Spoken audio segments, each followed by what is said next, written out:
Metió la carreta al refugio de piedra y logró salvarse de la tormenta de nieve. Mateo Robles tenía 43 años, manos que conocían la dureza del azadón desde los 12, y ese tipo de orgullo que los hombres de la Sierra Madre cargan como si fuera una segunda espina dorsal.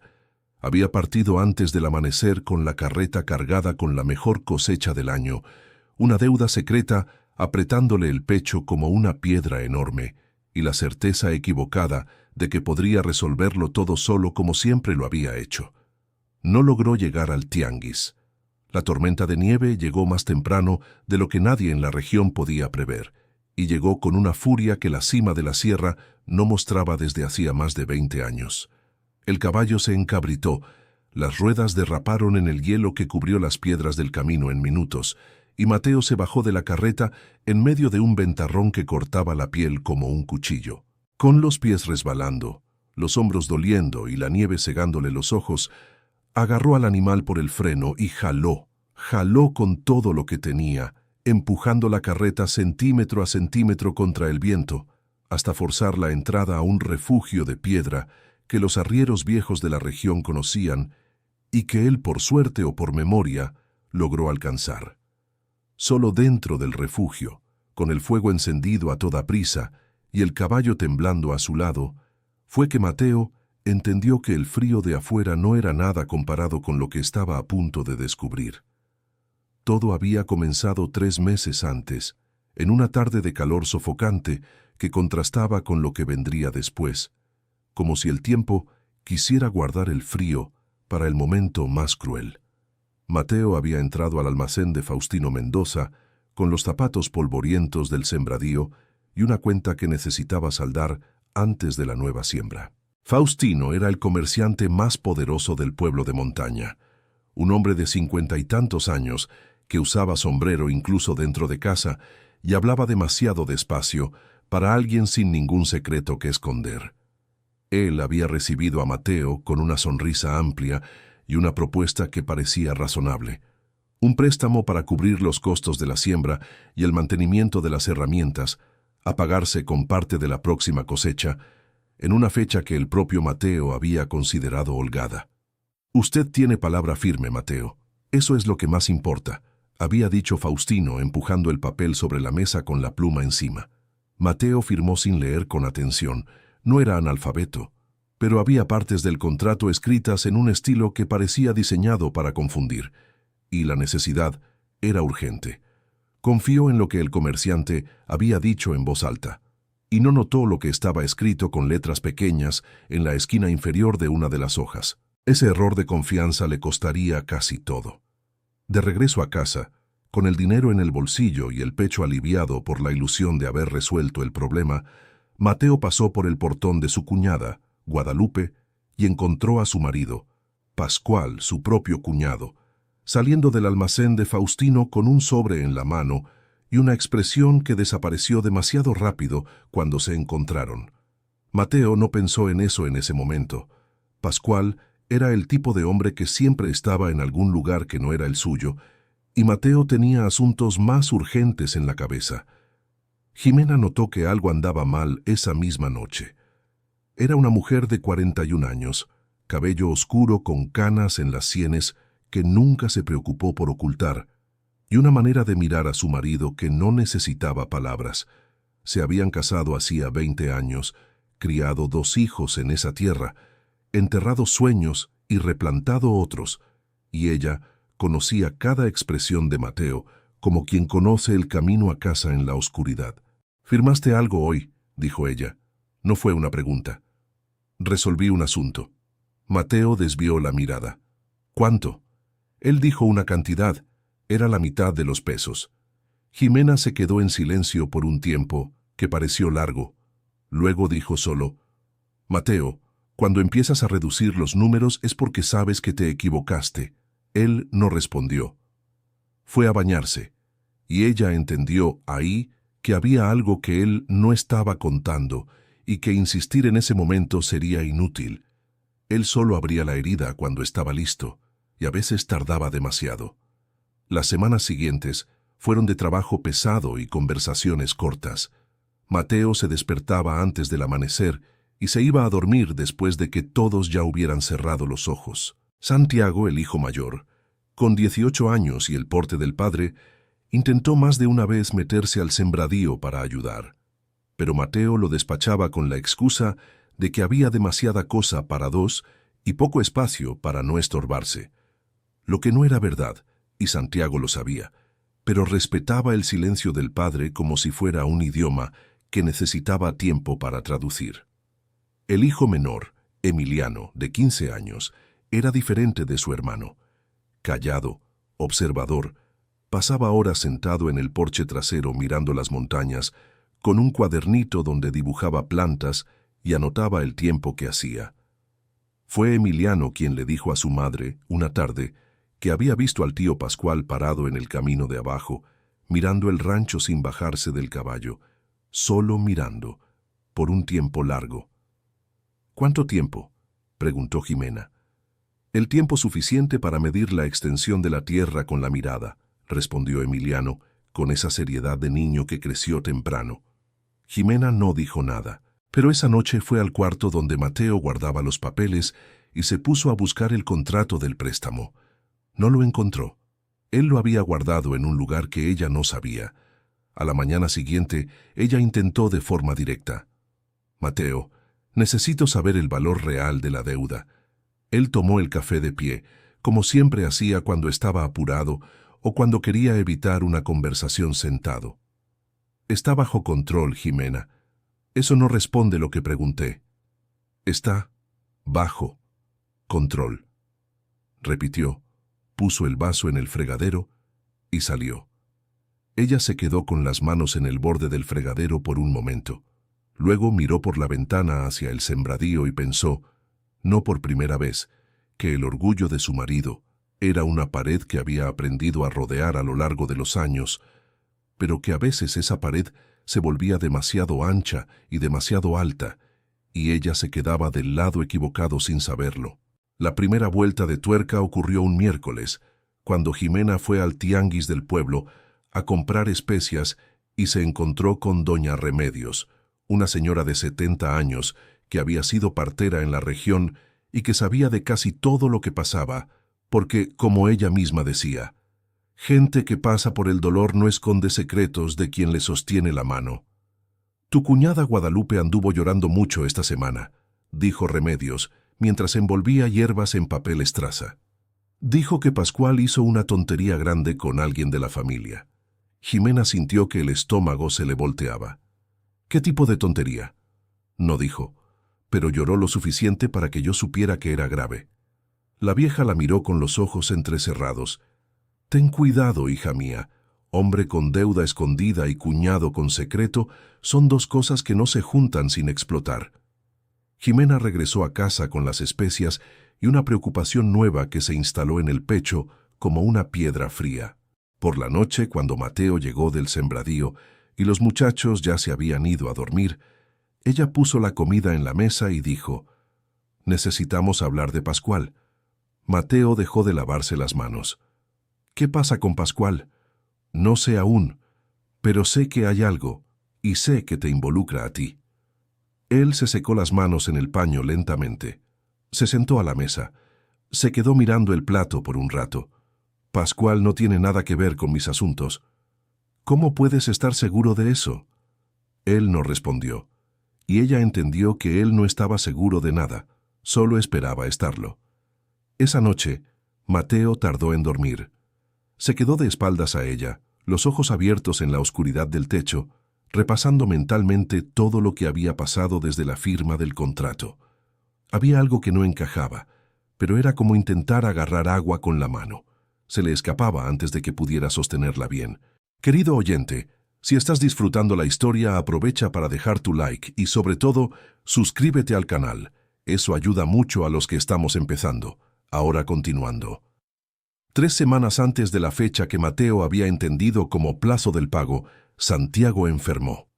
Empezó con una fiebre baja el lunes, que fue subiendo despacio a lo largo de los días, hasta que el jueves por la noche el muchacho estaba acostado con el cuerpo todo ardiendo y los ojos vidriosos de quien está en un lugar entre el sueño y la vigilia.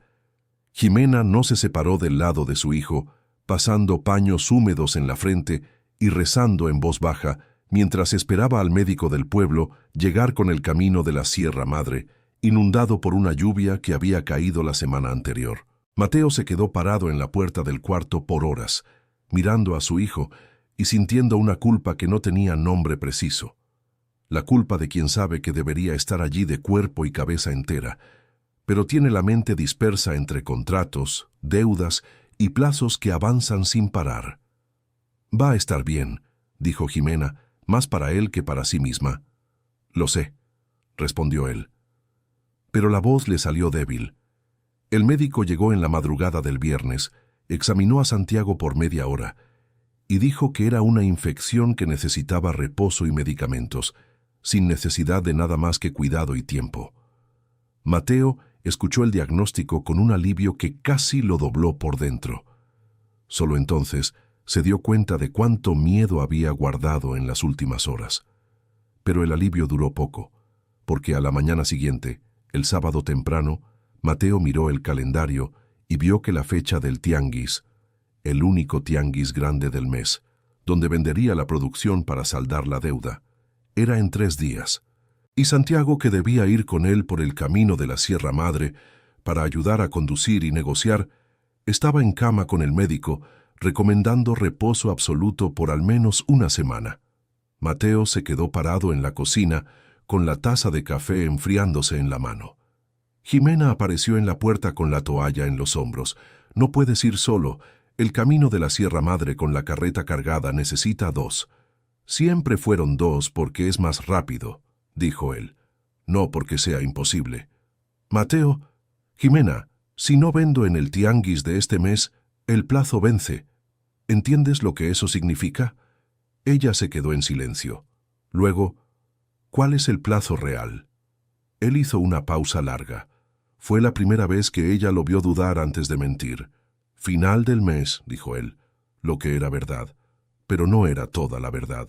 Lo que Mateo no dijo, lo que él mismo aún no sabía con certeza, porque había leído el contrato apresurado y la memoria intentaba reconstruir algo que los ojos no habían retenido bien, era que había una cláusula que no había entendido completamente. Una cláusula que hablaba de fecha de vencimiento ajustable según condiciones acordadas entre las partes, escrita de un modo que él había interpretado como flexibilidad favorable a él, pero que Faustino podría interpretar, y posiblemente había planeado interpretar, de otra forma completamente diferente. En la madrugada del domingo, mientras Jimena y los niños dormían, Mateo fue al cuarto de los papeles, tomó el contrato y lo leyó de principio a fin a la luz tenue de una lámpara de aceite. Esta vez despacio, esta vez deteniéndose en cada línea que parecía demasiado densa para ser simple, y encontró lo que se le había escapado la primera vez. La cláusula de vencimiento ajustable no era a favor del deudor, era a favor del acreedor. Y había una nota al pie, escrita con letra más pequeña que el resto, pegada al borde del papel, que decía que en caso de imposibilidad documentada de cumplimiento hasta la fecha primaria, el plazo podría ser adelantado por decisión unilateral del acreedor con aviso previo de solo 48 horas. Mateo se quedó sentado con el papel en las manos por un tiempo que no supo decir cuánto fue. El silencio de la casa era pesado. Allá afuera, el viento comenzaba a crecer en las montañas, el tipo de viento que en lo alto de la sierra anuncia cambio de tiempo. Dobló el contrato, lo guardó en el bolsillo interior del abrigo y regresó a la cama sin hacer ruido. Se acostó boca arriba, con los ojos abiertos. Jimena estaba durmiendo de lado, de frente a él, y él se quedó mirándola por un largo rato. Ella le había pedido saber. Ella se lo había pedido más de una vez. Y él había preferido cargar con aquello solo, como si el amor fuera una razón para proteger y no una razón para confiar. Aquella noche fue la más larga que recordaba. En la mañana del lunes, 2 días antes del tianguis, Mateo despertó antes del sol y comenzó a amarrar los costales en la carreta en la oscuridad. Sus manos callosas trabajaban con la precisión de quien ha repetido ese movimiento cientos de veces, pero el corazón estaba diferente, oprimido por un peso que no era solo la deuda, sino el arrepentimiento de no haber sido honesto, y el miedo de que tal vez ya fuera demasiado tarde para cambiar el rumbo de lo que estaba por venir. Jimena apareció en la puerta aún en camisón, los ojos cansados de una noche en la que ella también había dormido mal, porque conocía demasiado bien a su marido como para no sentir, incluso dormida cuando él tenía la mente encendida. El cielo sobre las montañas tenía un color que ella reconocía desde niña, cuando su madre la despertaba en las mañanas pesadas, diciéndole que el día no estaba para bromas. Era un gris bajo y denso, casi morado en los bordes, el tipo de nube que no amenaza, promete. Mateo.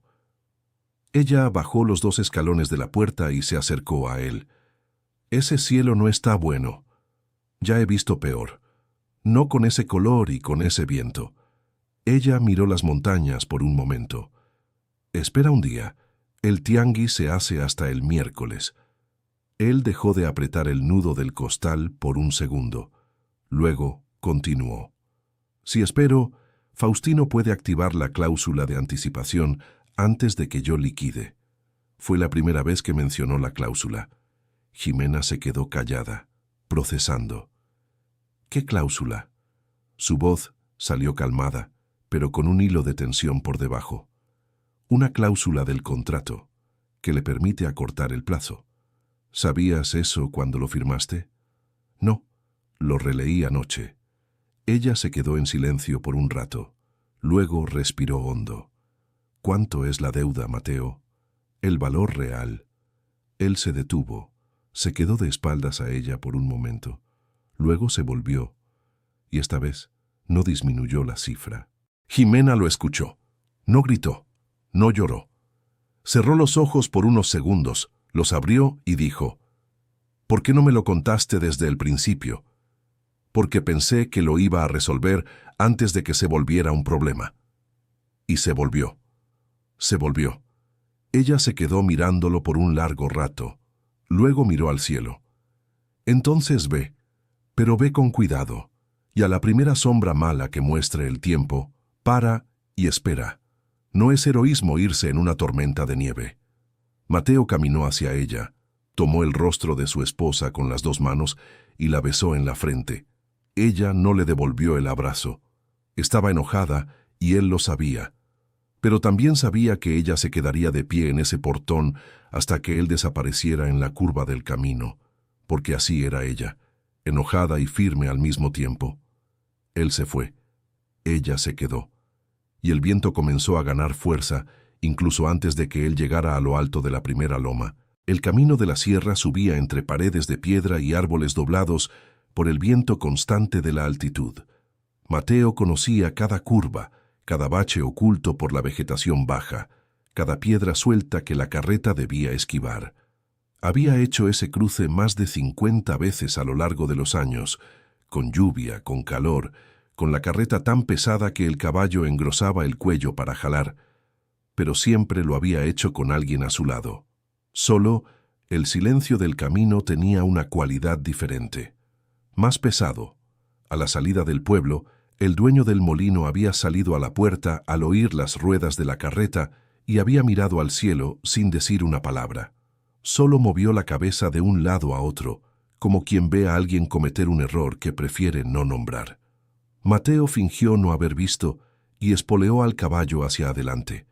A mitad de la primera subida larga, divisó una carreta detenida a la orilla del camino, con la rueda delantera hundida en un hoyo cubierto de lodo endurecido. Una joven de unos 25 años estaba de pie frente al animal, tirando del freno sin resultado, con la expresión de quien ya había intentado eso más tiempo del que sus fuerzas permitían. Mateo se detuvo. «¿Puedo ayudar?», llamó. Ella lo miró con alivio, mezclado con vergüenza por haber tenido que ser encontrada así. «Sí puede. La rueda se atoró y el hoyo está más hondo de lo que parece».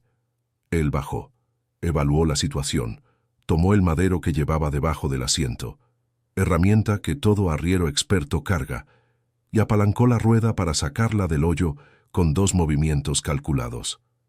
El animal tiró. La carreta salió. La joven soltó el aire de los pulmones de golpe. «Muchas gracias», dijo ella, ajustándose el pañuelo en la cabeza. «¿Usted es de qué rancho?» «Robles, allá arriba en el valle».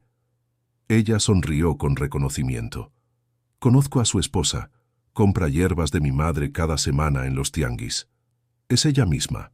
La joven empezó a arreglar el yugo del animal y mientras lo hacía dijo con el tono de quien no percibe el peso de lo que está soltando: «¡Qué coincidencia! Su cuñado Pascual pasó por aquí la semana pasada con don Faustino. Iban al pueblo de más arriba, creo. Parecían muy cercanos para personas de las que siempre oí decir que apenas se hablaban». Mateo se quedó quieto un segundo. «¿Cuándo fue eso?» «Hace una semana, el miércoles pasado». Él guardó silencio. La joven terminó de arreglar al animal, agradeció una vez más y siguió camino abajo. Mateo se quedó parado en el camino un momento, con el viento ya más fuerte en los hombros, aquella información bajándole por el pecho como una piedra fría. Pascual y Faustino, juntos, hace una semana. En el camino de la sierra, él subió de nuevo a la carreta y espoleó al caballo. Pero la cabeza ya no estaba en el camino. Estaba en aquel sobre que había visto en la mano de Pascual la tarde del préstamo, meses atrás. En la expresión que desapareció demasiado rápido cuando los dos se encontraron. En el cuñado parado en el camino de abajo, midiendo la extensión del rancho con los ojos, como había contado su hijo Emiliano. Las piezas estaban ahí. Aún no sabía cómo armarlas, pero sentía que cuando entendiera la forma de aquel rompecabezas, no le iba a gustar lo que iba a ver. El tiempo cambió antes de lo esperado. Mateo iba en la segunda loma, la más empinada de la subida, cuando notó que el viento había pasado de fuerte a violento en menos de 15 minutos. La temperatura cayó de golpe, esa clase de caída que no es gradual, que cae como si alguien hubiera cerrado una ventana enorme en lo alto del cielo. Las nubes que estaban bajas se cerraron aún más, y el primer copo de nieve tocó el dorso de su mano derecha con una ligereza que no combinaba con el peligro que representaba. El caballo lo sintió antes de que llegara cualquier señal visible. El animal comenzó a negarse a dar el paso, moviendo la cabeza de un lado a otro, los cascos buscando firmeza en el suelo que ya empezaba a volverse resbaladizo con la mezcla de nieve y piedra mojada. Mateo intentó mantener el ritmo, pero el caballo se encabritó de repente, levantando las dos patas delanteras con una fuerza que sacudió toda la carreta. La carga se desplazó hacia atrás con un ruido seco de sacos golpeándose entre sí. «¡Tranquilo!» Mateo sujetó las riendas con las dos manos, pero el animal giró en pánico, y la carreta quedó atravesada en el camino. La nieve había llegado con toda su fuerza en menos de 5 minutos. No era esa nieve mansa de postal, era horizontal, densa, cortante, el tipo que borra los contornos de las cosas y transforma el mundo en un blanco sin orientación. Mateo bajó de la carreta en medio de aquello, hundiendo los pies en la nieve que ya cubría las piedras, y se dirigió al frente del animal. Sujetó las riendas con las dos manos, apoyó la frente contra la frente del caballo y se quedó hablando en voz baja, con la calma forzada de quien sabe que el pánico del animal va a matar a los dos si no se contiene. El caballo respiró pesado. Dejó de encabritarse, pero no quería andar. Mateo miró el camino adelante.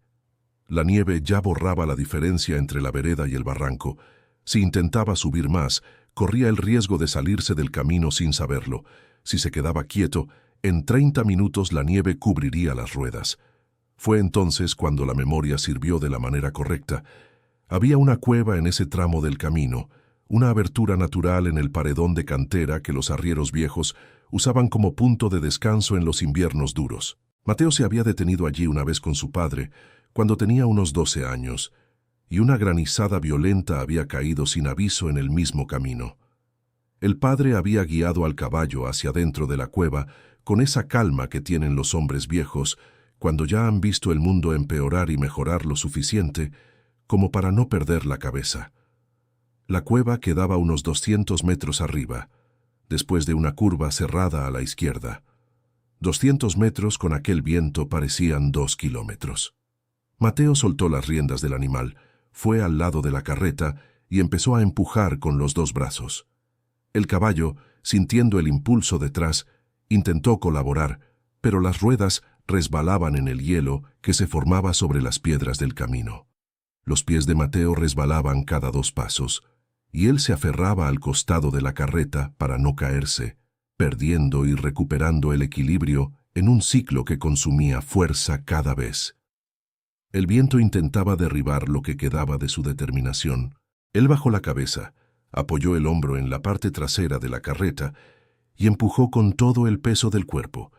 Los músculos de la espalda ardían, los hombros dolían, los dedos, incluso dentro de los guantes gruesos, empezaban a perder sensibilidad, pero los pies seguían adelante, uno tras otro, 1 centímetro a la vez.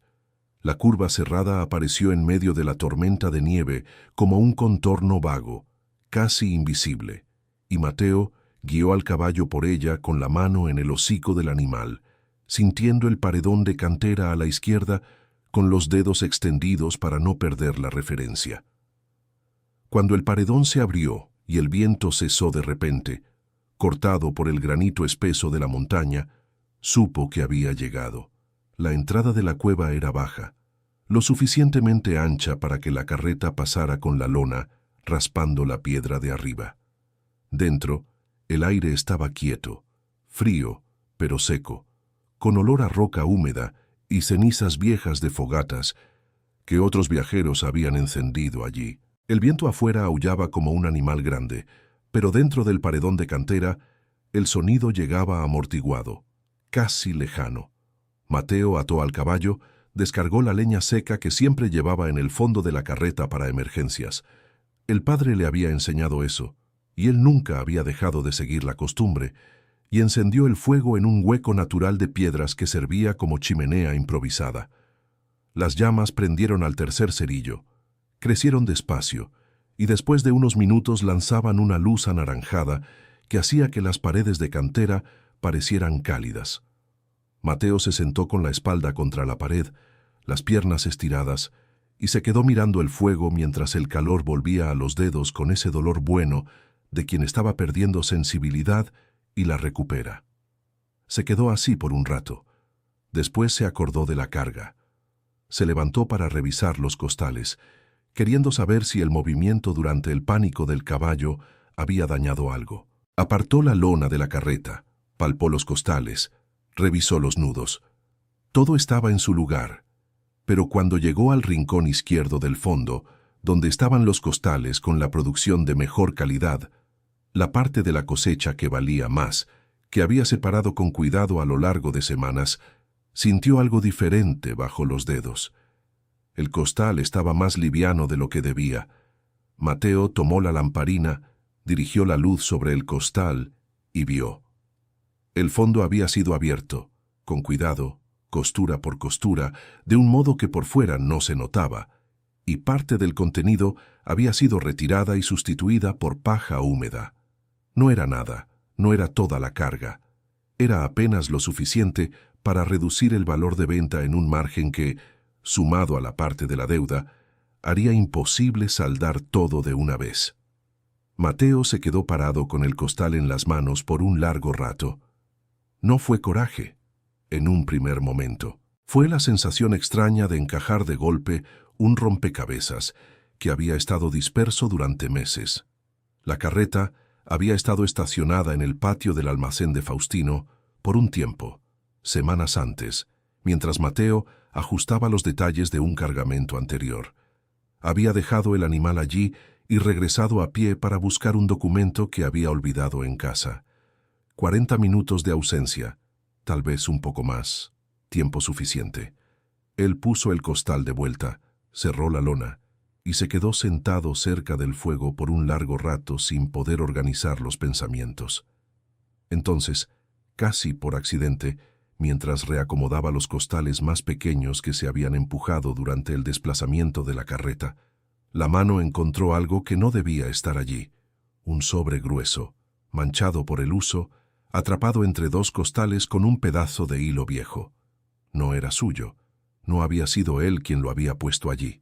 Mateo tomó el sobre con cuidado como si pudiera romperse. Lo abrió despacio. Dentro había 3 hojas dobladas, documentos con encabezado manuscrito y firma al final. 2 firmas que reconoció, Faustino Mendoza y Pascual. Eran documentos de intención de compra, de la tierra de la familia Robles. Mateo leyó, releyó. La mano que sostenía los papeles comenzó a temblar, no de frío, sino de ese tipo de temblor que viene de adentro, cuando el cuerpo reacciona antes de que la mente termine de procesar lo que está viendo. El documento había sido firmado 3 meses atrás, antes incluso de que el plazo original del préstamo estuviera cerca de vencer.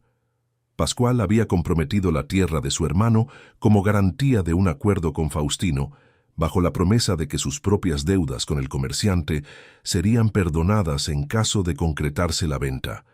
Y había una cláusula adicional, una que Mateo leyó 3 veces para asegurarse de que había entendido bien. La fecha de vencimiento del contrato de préstamo que Faustino le había presentado a Mateo era diferente de la fecha que constaba en los documentos internos del comerciante.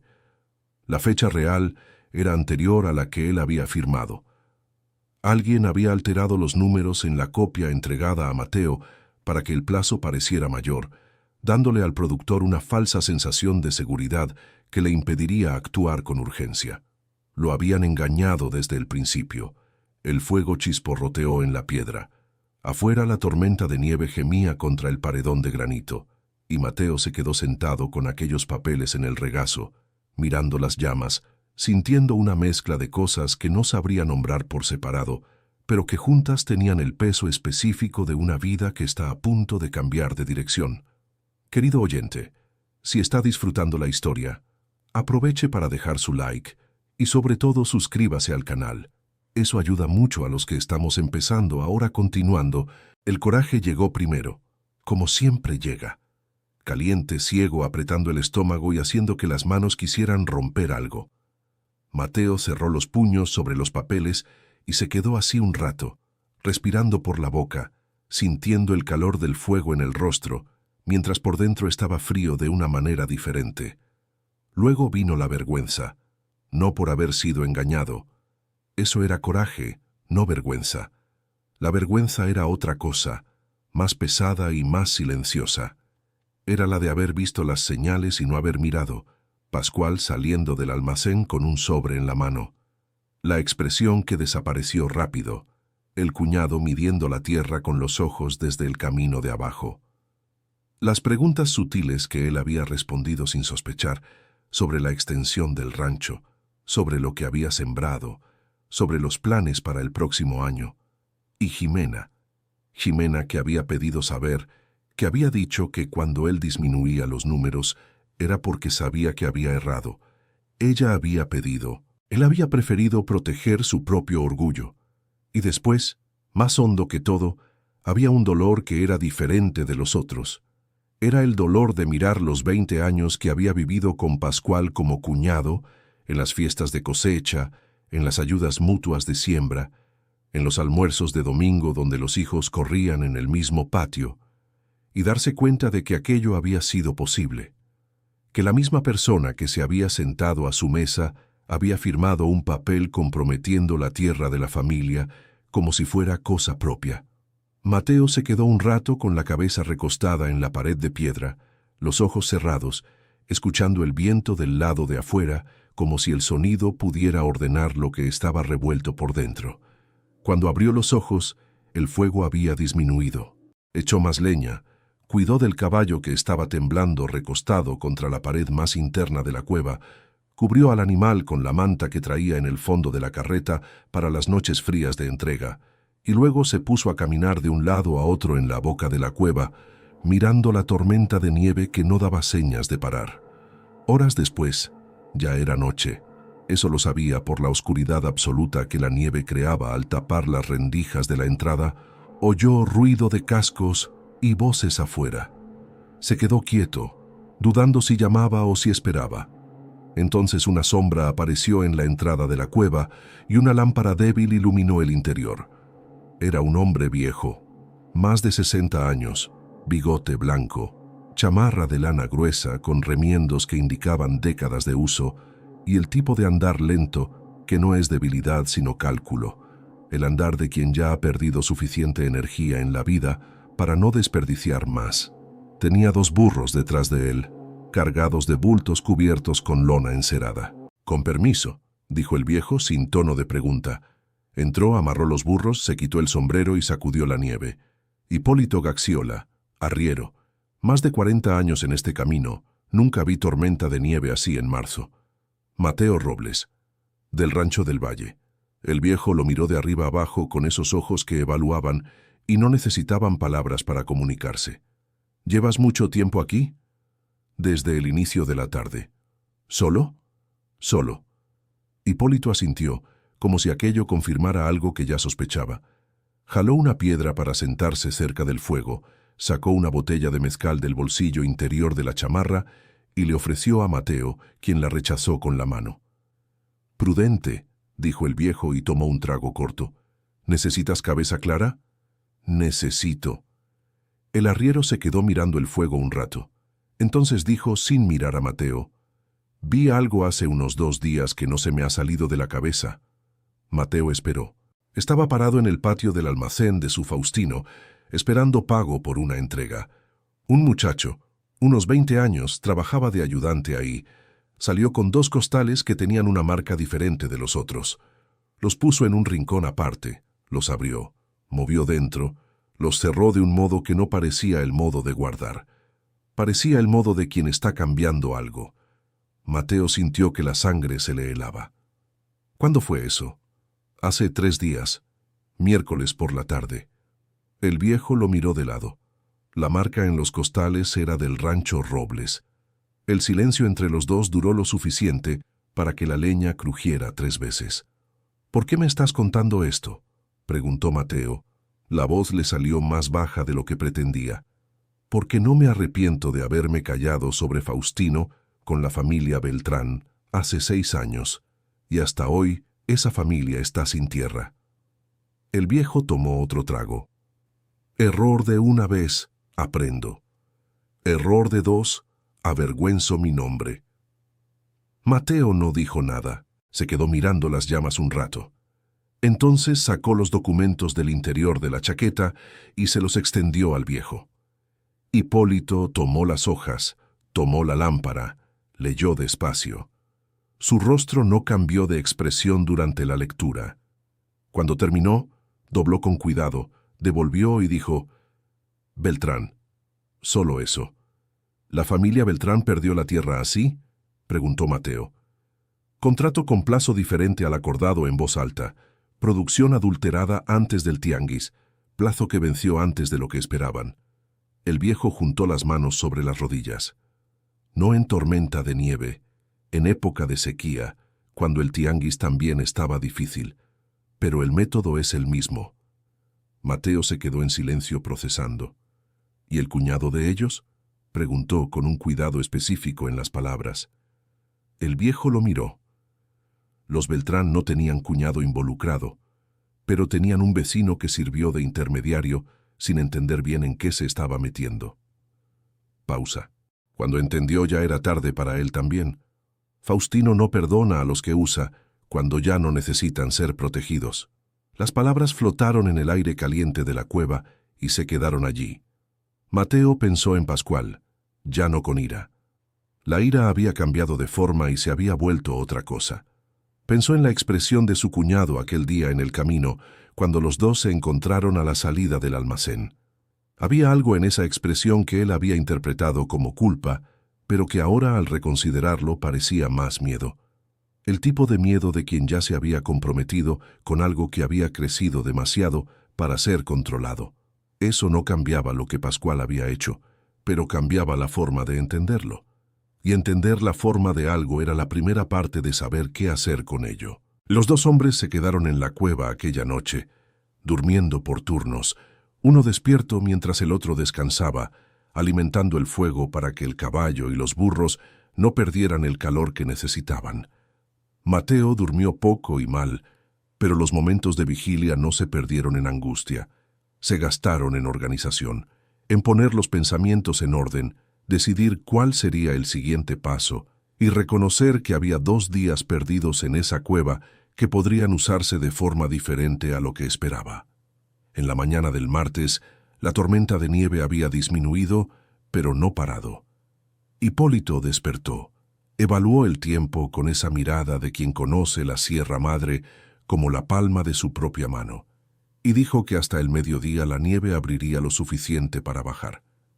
¿Y tú?, le preguntó a Mateo. ¿Subes o bajas? Bajo, pero no directo al pueblo de montaña. Necesito pasar por un rancho antes. El viejo asintió sin pedir explicación. Era el tipo de hombre que sabía cuándo una pregunta era necesaria y cuándo era intromisión. Mateo se quedó sentado en la entrada de la cueva, mirando la nieve que caía más lento ahora, y escribió en una hoja que llevaba en el bolsillo todo lo que había descubierto, en orden y con detalles. No era abogado, no era hombre de leyes, pero había crecido oyendo a su padre decir que la verdad necesitaba testigo, y que testigo sin nombre no vale. Firmó al final, pidió que Hipólito firmara debajo como quien había visto los documentos. El viejo leyó lo que Mateo había escrito, luego tomó la pluma y firmó con una letra firme que sorprendía viniendo de una mano tan vieja. «No eres el único al que Faustino le ha hecho esto», dijo Hipólito mientras devolvía la hoja. Bernabé Quintana, del Rancho del Norte, tiene un registro de irregularidad en su contrato que no supo qué hacer. Si pasas por allá antes de bajar, muéstrale lo que tienes. Bernabé es hombre de palabra y no se quedará fuera si hay modo de resolver juntos. Mateo dobló la hoja con cuidado y la guardó con los documentos dentro de la chaqueta. «¿Cómo sabes tanto?», preguntó. Hipólito hizo un gesto vago con la mano, como quien señala el mundo alrededor. 40 años en el camino, Mateo. Ves mucho cuando nadie te ve. El mediodía llegó y la nieve paró, como el arriero había previsto. Salieron de la cueva juntos, siguieron camino abajo hasta una bifurcación donde los caminos se separaban. E Hipólito fue hacia el norte, mientras Mateo dobló hacia el lado del rancho de Bernabé Quintana.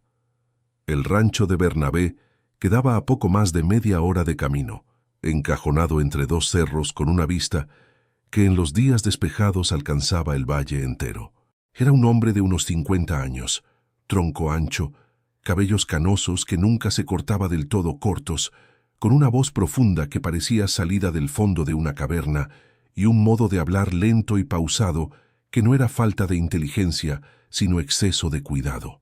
Pesaba cada palabra antes de soltarla como si las palabras costaran y hubiera que gastarlas bien.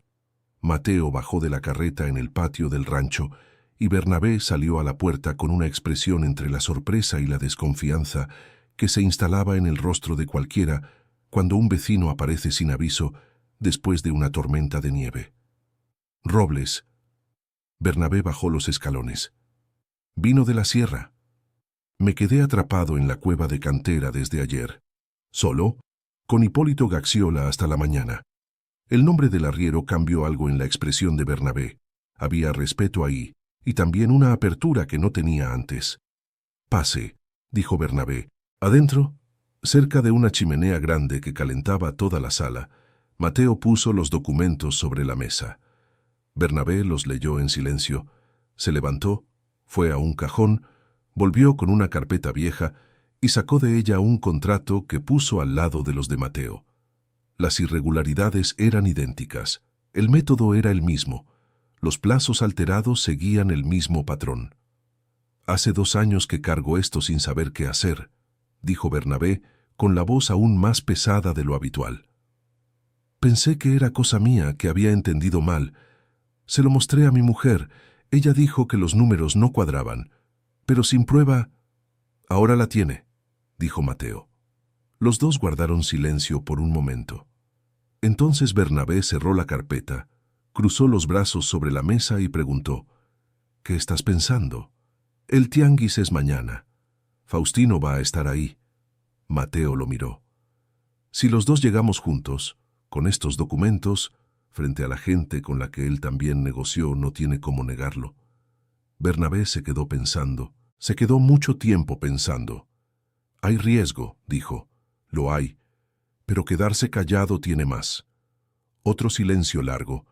Entonces Bernabé dio un golpe con la mano abierta en la mesa, no con rabia, sino con la firmeza de quien ha tomado una decisión. Trato hecho. Mañana temprano paso por su rancho y vamos juntos. Mateo se quedó esa tarde en el rancho de Bernabé, quien insistió en que se quedara hasta el día siguiente en vez de hacer el camino de regreso con la luz débil de la tarde. Comió en la mesa de la familia, durmió en un cuarto de huéspedes que olía a madera vieja y sábana limpia, y por primera vez en muchos días tuvo un sueño sin pesadilla, no porque los problemas hubieran desaparecido, sino porque por primera vez había dejado de cargar todo solo. En la madrugada, despertó con el pensamiento en Jimena. Ella estaba esperando. Los niños también. Había partido sin decir todo, como siempre había hecho, y ella se había quedado en el portón sin abrazo de vuelta porque tenía razón al estar enojada, y él se había ido sin corregir eso. Se quedó acostado en la oscuridad, pensando en todo lo que debió haber dicho antes, y no dijo. En cuanto había preferido la comodidad de resolver solo a la incomodidad de compartir la verdad. En cuanto la mujer que había elegido para toda la vida era más capaz de lo que él le había reconocido.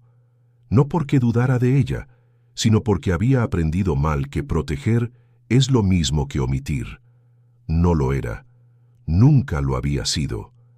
Por la mañana, Bernabé tocó la puerta con el café en la mano y la expresión de quien ya tenía la cabeza organizada desde hacía un rato. ¿Listo para esto?, preguntó. «Listo», dijo Mateo. Y fue verdad. Mientras Mateo cruzaba la sierra rumbo al pueblo de montaña, Jimena había pasado los últimos 2 días en un estado de espera que conocía lo suficiente para saber que era el más difícil. El que no tiene información para alimentarse, solo tiempo y silencio. Había mandado a Emiliano a casa de doña Remedios en la mañana del martes para saber si había noticia de alguien que hubiera subido o bajado la sierra, y el niño había vuelto con la información de que el camino de la sierra había sido considerado intransitable desde la tarde del lunes. Jimena había escuchado eso sentada en la silla del corredor frente a las montañas y se quedó así por un tiempo sin decir nada. Luego se levantó, fue a la cocina y comenzó a preparar la merienda de los niños con los movimientos prácticos de quien necesita que las manos trabajen cuando la cabeza no para. Santiago, aún en cama pero con la fiebre bajando, llamó desde la ventana del cuarto. «Mamá, papá está bien». Ella se detuvo con el cuchillo en el aire. «¿Por qué dices eso?» «Porque papá siempre está». Pausa. «Y porque prometió que volvía». Jimena se quedó callada. Luego volvió a cortar el pan. «Sí prometió», dijo.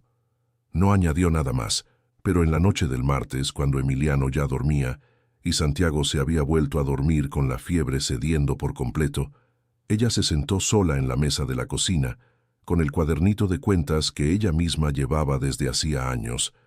No los papeles del marido, los suyos, donde registraba entradas y salidas con una precisión que ningún contador profesional habría criticado, y recalculó los números con base en lo que Mateo había dicho y en lo que ella había adivinado entre líneas. El valor que él había contado no cuadraba con el alivio que había mostrado en su momento. Había demasiado espacio entre la preocupación que él cargaba y el tamaño de la deuda que había admitido. Ella cerró el cuadernito. Se quedó mirando la lámpara. Había 2 posibilidades. O el valor real era mayor de lo que él había dicho, o había alguna condición en el contrato que él no había entendido del todo y que volvía la situación más grave de lo que los números solos mostraban. Ella no tenía forma de saber cuál de las 2 era, o si eran las 2 al mismo tiempo. Lo que sabía era que cuando Mateo llegara, y ella no dudaba que llegaría porque conocía la terquedad de ese hombre mejor que cualquier otra cosa, habría una conversación que esta vez no sería interrumpida. No por orgullo de él, no por cortesía de ella, una conversación de verdad, de las que llegan cansadas de esperar. Querido oyente, si está disfrutando la historia, aproveche para dejar su like y especialmente suscríbase al canal, eso ayuda mucho a los que estamos empezando Ahora continuando. El tianguis del pueblo de montaña se realizaba cada último miércoles del mes, en la plaza central de tierra apisonada que quedaba entre la iglesia y el mercado techado. Era el día más movido de la semana, cuando productores de toda la región bajaban con sus cargas, comerciantes montaban puestos improvisados y la plaza se llenaba de personas que aprovechaban para resolver asuntos que esperaban el día de movimiento. Mateo y Bernabé llegaron temprano antes de que la plaza estuviera llena. La carreta de Mateo fue estacionada junto a la de Bernabé y los dos descargaron en silencio, cada uno con la cabeza en lo que habían acordado. No había un plan elaborado, no hacía falta. Solo había dos hombres con documentos en la mano, dispuestos a mostrarlos frente a las personas correctas, en el momento correcto. Faustino llegó más tarde. Siempre llegaba tarde al tianguis. Era una forma de marcar presencia, de llegar cuando los puestos ya estaban armados y la gente ya estaba alborotada, y caminar despacio entre ellos como quien pasea por lo que es suyo. Venía acompañado. Y el acompañante hizo que Mateo respirara hondo y se quedara quieto un segundo antes de seguir andando. Era Pascual. El cuñado estaba al lado de Faustino con una expresión que no era de quien está cómodo. Era de quien cumple una obligación que no escogería cumplir si hubiera opción. Los hombros ligeramente encorvados hacia adentro, la mirada que desviaba cualquier cosa que pareciera requerir atención directa, la boca cerrada en un tipo de tensión que Mateo reconocía porque ya la había visto en espejos. Era la expresión de quien tiene miedo. Faustino vio a Mateo. No demostró sorpresa, o si la demostró, la disimuló demasiado bien para que pudiera notarse. Caminó hacia él con los brazos abiertos y la sonrisa amplia que usaba para todos. «Mateo, qué susto habrá sido. Esa tormenta de nieve. Pensé que usted se había quedado atrapado en la Sierra Madre». «Me quedé», respondió Mateo, 2 días en una cueva de cantera. «Vaya». Faustino se detuvo a unos pasos evaluándolo. «¿Y la producción salió buena?» «Salió». Mateo no se movió. Faustino miró a Bernabé a su lado, y algo cambió en la sonrisa. No desapareció, pero perdió un poco de su amplitud. «Bernabé, no sabía que ustedes dos eran compañeros de entrega». «No lo somos», dijo Bernabé, «pero a veces los asuntos de dos hombres coinciden». El comerciante guardó silencio por un segundo, solo un segundo. Luego devolvió la sonrisa. «Bueno, entonces vengan a la mesa para que ajustemos los valores y...» «La mesa puede esperar», dijo Mateo. «Primero necesito que usted vea unas cosas». Sacó los documentos del bolsillo interior del abrigo, todos ellos, el contrato original con la cláusula que había encontrado demasiado tarde, los documentos de la compra con la firma de Pascual, la hoja que había escrito en la cueva y que Hipólito había firmado, y la copia del contrato de Bernabé con las mismas irregularidades. Se los extendió a Faustino con mano firme. El comerciante no los tomó. «¿Qué es esto?», preguntó todavía con tono ligero. «Son los papeles que usted firmó conmigo, y los que firmaron con Pascual sobre mi rancho, y los de Bernabé». Mateo no retiró la mano. «Quiero que usted explique por qué la fecha de mi plazo de pago en este documento es diferente de la que se me presentó al firmar». El tianguis estaba animado a su alrededor, pero el espacio inmediato se había quedado en silencio. Algunos comerciantes de puestos cercanos habían detenido lo que hacían. Una señora de edad que estaba escogiendo productos en una banca al lado se quedó quieta con la mano en la mercancía, los ojos en la escena. Faustino bajó la voz. «Mateo, no es momento para... Esto es cosa de oficina, no de tianguis público. Me quedé 2 días en una cueva de cantera en medio de una tormenta de nieve con estos documentos», respondió Mateo con la misma calma. «Ya no tengo prisa». Pascual se había detenido unos pasos atrás. Estaba mirando al suelo. Faustino intentó una vez más. «Hay un error de interpretación, sin duda, que se puede...» «Señor Faustino». La voz vino de más lejos. Todos miraron.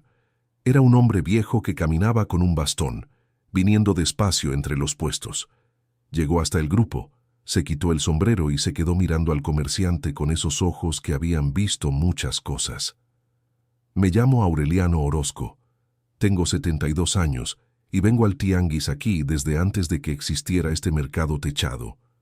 Se quedó quieto, el bastón al frente, la postura recta a pesar de la edad. Yo conozco los contratos de este señor. Fui testigo en uno de ellos hace muchos años, antes de entender lo que estaba firmando. Y desde entonces guardo mi propia copia de todo. Faustino se quedó mirando al viejo por un rato. La sonrisa había desaparecido por completo. Aureliano continuó. Quiero que usted sepa que los documentos que este muchacho está sosteniendo no son los únicos que existen, y que no soy el único que guarda copia de cosas que usted preferiría que no existieran. El silencio a su alrededor se había expandido. Ahora había más personas detenidas, no a propósito, sino de la forma natural en que la gente se para cuando percibe que está al borde de algo que va a cambiar de forma. Faustino se quedó quieto por un largo momento. Mateo Robles observó el rostro del comerciante con atención.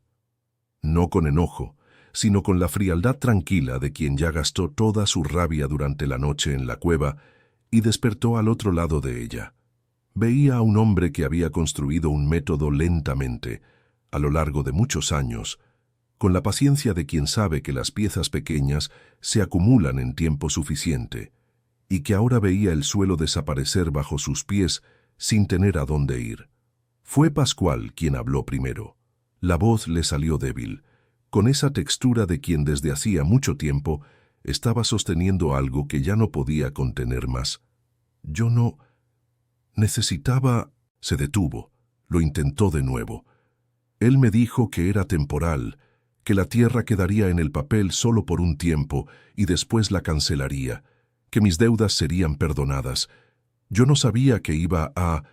Pascual. La voz de Faustino salió afilada, pero Pascual continuó, ahora mirando a Mateo con los ojos rojos de alguien que había estado cargando aquello el tiempo suficiente para no aguantar más ni un minuto. Firmé porque estaba ahogado. Mis deudas con él eran más de lo que podía pagar. Dijo que era un acuerdo entre nosotros y que tú nunca necesitarías saberlo. La voz le falló. Sé que no lo justifica. Lo sé. Mateo se quedó mirando a su cuñado por un tiempo que pareció largo. Había varias cosas que podría decir. Estaba el enojo que había sentido en la cueva, que aún seguía allí, pero acomodado ahora en un lugar que no era el centro. Estaba el dolor de ver a un hombre que había sido parte de la familia por tantos años partiéndose por la mitad frente a todos, con la vergüenza que no tiene tamaño ni arreglo rápido. Dijo solamente, «Vamos a hablar, pero no aquí». Volvió los ojos hacia Faustino. El comerciante hizo lo que los hombres como él siempre hacen cuando ven que la salida por el frente está cerrada. Intentó negociar. «Mateo, podemos sentarnos y revisar los términos de manera que quede bien para ambos lados. Los documentos que tienes pueden ser malinterpretados sin contexto». Hipólito Gaxiola firmó como testigo, dijo Mateo. Bernabé tiene sus propios documentos. Don Aureliano tiene copias que guarda desde hace años. Hizo una pausa. ¿Qué contexto va a cambiar lo que está escrito? Faustino se quedó en silencio. Aureliano alzó la voz hacia los que estaban alrededor, no de forma dramática, sino firme, con la voz de quien sabe que lo que dice necesita ser escuchado. Este hombre manipuló plazos de contratos con al menos 3 familias de esta región que yo sepa. Quien más tenga papel con su nombre, que lo traiga, porque hoy es el día de revisar esas cuentas. Lo que ocurrió en las horas siguientes no fue griterío ni enfrentamiento. Fue algo más lento y más sólido que eso, como una pared que cede desde dentro, piedra por piedra, hasta que lo que sostenía por fuera ya no tiene en qué apoyarse. Otros productores que estaban en el tianguis se acercaron. Algunos habían oído el principio, otros fueron llamados por conocidos. Los documentos fueron comparados. Las fechas fueron leídas en voz alta. Las irregularidades que cada familia había cargado individualmente, pensando que era confusión propia, falta de entendimiento, ingenuidad particular, se colocaron lado a lado y mostraron el patrón que solas no mostraban. Faustino, ante aquello, hizo lo que cualquier hombre hace cuando entiende que el costo de negar se volvió mayor que el costo de ceder. Aceptó renegociar, no de buena gana, por necesidad, con Mateo, con Bernabé, con los demás, con los términos correctos, los plazos reales, las fechas que debieron haberse acordado desde el principio. Mateo firmó el nuevo acuerdo con Aureliano como testigo, Bernabé a su lado, el papel sobre la tapa de la carreta porque no había otra mesa disponible. Guardó la copia en el mismo bolsillo interior del abrigo donde había pasado la noche anterior con los otros documentos. Cuando volvió para buscar a Bernabé para seguir, encontró a Pascual parado al lado de la carreta. El cuñado había esperado. No había oído lo que Mateo tomó nota, porque pudo haber huido y se quedó. Los dos se quedaron quietos uno frente al otro por un momento sin hablar. Pascual tenía los ojos en el suelo y los hombros encorvados, como quien no sabe si va a ser bien recibido o echado, y que cualquiera de las dos cosas sería más de lo que merecía. Mateo empezó. Aquí no, dijo Mateo. Cuando llegue el momento, hablamos, pero no aquí en la plaza. Pascual asintió, una vez, con la cabeza, y se quedó donde estaba mientras Mateo y Bernabé partían. El descenso por la Sierra Madre en la tarde del miércoles tenía una calidad diferente a cualquier otro viaje que Mateo hubiera hecho por ese camino.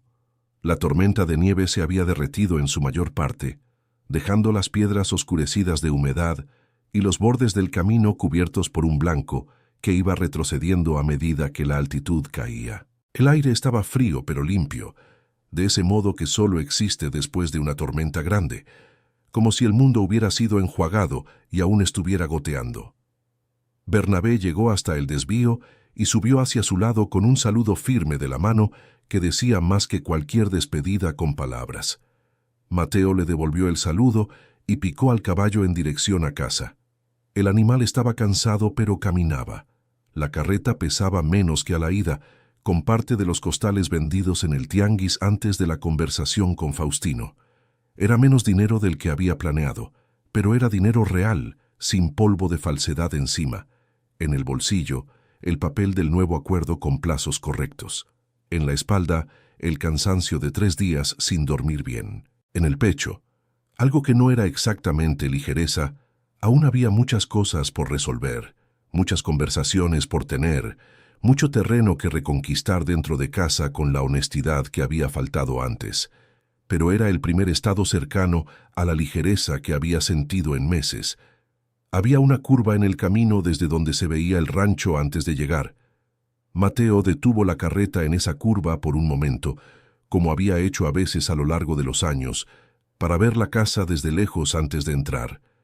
Era un hábito que había comenzado sin querer y se había vuelto ritual.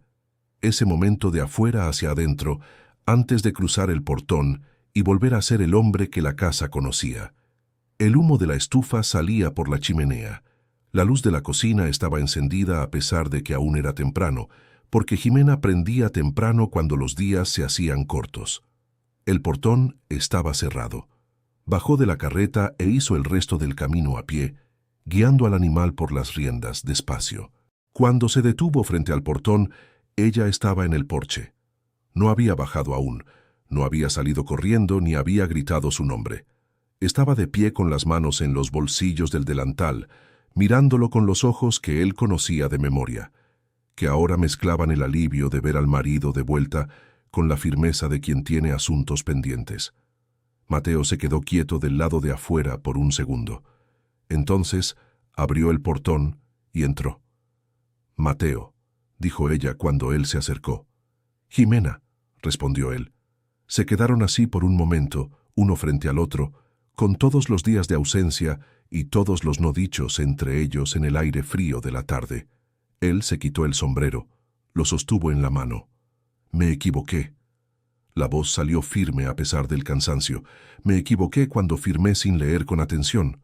Me equivoqué cuando no te conté el valor real. Me equivoqué cuando partí en esa tormenta de nieve sin contarte todo.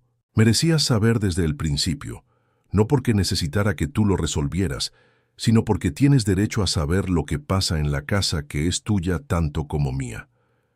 Ella se quedó en silencio. Los ojos no se desviaron. «Lo sé», dijo ella. «Solo eso. Traje el papel nuevo, con el plazo correcto. La deuda tiene solución. Sabía que la tendría». «¿Lo sabías?» «Sabía que, si llegabas de vuelta, tendrías cómo resolverlo». Hizo una pausa. Lo que no sabía era si ibas a llegar. Las palabras llegaron con un peso que él sintió en los hombros más que en los oídos, porque había sido real. Había sido posible que no llegara. Había piedras de hielo y viento y una carreta atravesada en un camino sin salida, y él había llegado no por casualidad, sino por terca negativa a rendirse y por el recuerdo de una cueva que su padre le había mostrado décadas atrás. «Llegué», dijo él. «Llegaste», asintió ella. Después de un momento, ella bajó los 2 escalones del porche, caminó hasta él y abrió la puerta delantera con la mano. «Entra». La cena se enfrió, pero aún quedan brasas en la leña. Mateo entró. Santiago estaba sentado en la mesa, el rostro aún pálido por la fiebre pasada, pero los ojos vivos y aliviados. Emiliano se había levantado de la silla y se quedó quieto en medio de la sala mirando a su padre con una expresión que quiso disfrazar de indiferencia y no logró del todo. «¿Papá?», dijo Santiago. «Hijo», respondió Mateo. Emiliano se quedó quieto un segundo más. Luego fue hacia su padre, sin palabras, y se recostó a su lado. Mateo pasó un brazo por el hombro del niño y se quedó así. Jimena encendió la leña, calentó la olla, puso la mesa sin ceremonia. Mateo se lavó las manos y la cara, se sentó, comió en silencio por un rato, mientras los hijos retomaban la conversación habitual que la presencia del padre había interrumpido de buena manera. Cuando los muchachos se fueron a dormir, los 2 se quedaron solos en la cocina con el candil entre ellos. Jimena colocó las tazas en la mesa y dijo, sin mirarlo, «Cuéntame todo». Y él contó. Esta vez desde el principio, el valor real, la cláusula que había perdido, lo que había encontrado en el saco adulterado, el sobre con los documentos de Pascual, la noche en la cueva con Hipólito, la conversación con Bernabé, el tianguis, Faustino, Aureliano, el nuevo acuerdo. Ella escuchó todo sin interrumpir. Cuando él terminó, se quedó en silencio por un rato. «Pascual», dijo el nombre despacio, como quien prueba el peso de algo antes de dar un veredicto. «Tenía miedo y se estaba ahogando», dijo Mateo. «No justifica lo que hizo, pero lo explica. ¿Su hermana lo sabe?» Guadalupe lloró con Remedios hace semanas. Ella sabía que algo andaba mal. Jimena se quedó pensando. «Esa mujer va a necesitar muchas cosas que no son su culpa». «Lo sé. ¿Y tú cómo estás?» La pregunta lo tomó por sorpresa. No por la pregunta en sí, sino por el momento. Porque había una semana en que todas las preguntas eran sobre la deuda, el contrato, el plazo, y ella ahora le preguntaba por él, por cómo estaba, como si el hombre detrás de todos esos problemas también necesitara atención, y ella lo supiera sin que él se lo hubiera pedido. «Cansado», dijo él. «Me imagino, pero menos pesado de lo que estaba». Ella asintió. Se levantó, recogió las tazas, se quedó de espaldas a él por un momento. Entonces dijo sin voltear, «La próxima vez que firmes algo, lo leo contigo». No era una pregunta. «Está bien», respondió él. Ella se giró. Lo miró por un momento con esos ojos que no necesitaban más palabras para decir lo que tenían que decir. Luego apagó el candil y dijo, «Vete a dormir. ¿Lo necesitas?» Mateo durmió. Ese sueño largo, sin pesadillas, que solo llega cuando la mente finalmente encuentra suelo después de mucho tiempo sin tener dónde posarse. Los días siguientes fueron de trabajo tranquilo y conversación gradual. Jimena fue a visitar a Guadalupe una tarde, llevó pan y se quedó más tiempo del necesario para entregar pan. Lo que las 2 dijeron quedó entre ellas, pero Guadalupe volvió a ser vista en el tianguis del pueblo en las semanas siguientes, con la cabeza más erguida de lo que había estado en el periodo en que la vergüenza de su marido había doblado su cuello también, sin que ella tuviera culpa alguna. Pascual partió de la región unas semanas después. No desapareció, avisó, organizó, dejó las cosas arregladas como un hombre las arregla cuando sabe que se va, y ya no tiene mucho que ofrecer en el lugar donde está. Antes de irse, pasó por el rancho de los Robles una tarde de sol débil, y se quedó en el portón sin entrar. Mateo salió al patio cuando vio la silueta de su cuñado. Los dos se quedaron a cada lado del portón por un momento. «No voy a pedirte que entiendas», dijo Pascual. «Solo quiero que sepas que yo sabía que estaba mal, desde el principio. Lo sabía y lo hice igual porque el miedo era más grande que lo correcto». Mateo se quedó en silencio. «Guadalupe no tiene la culpa de nada», continuó Pascual. «Nunca lo supo». «Lo sé. Cuídala cuando yo ya no esté cerca para hacerlo». «Tiene a Jimena», dijo Mateo. «No le va a faltar cuidado». Pascual asintió. Se quedó un momento más mirando a su cuñado con esos ojos de quien guarda algo, y ya no tiene dónde guardarlo y tampoco tiene cómo devolverlo. «Perdón, Mateo». No había respuesta sencilla para eso. Estaba la verdad de que el perdón es un camino que se anda despacio, y que esa tarde él apenas estaba al principio. Estaba el hecho de que Pascual había hecho algo que no podía deshacerse, y que al mismo tiempo se había quedado en la plaza cuando pudo haber huido. Había hablado cuando pudo haber callado. Había llegado al portón cuando pudo haber desaparecido sin despedida. «Vas a estar bien», dijo Mateo. No como promesa, como esperanza.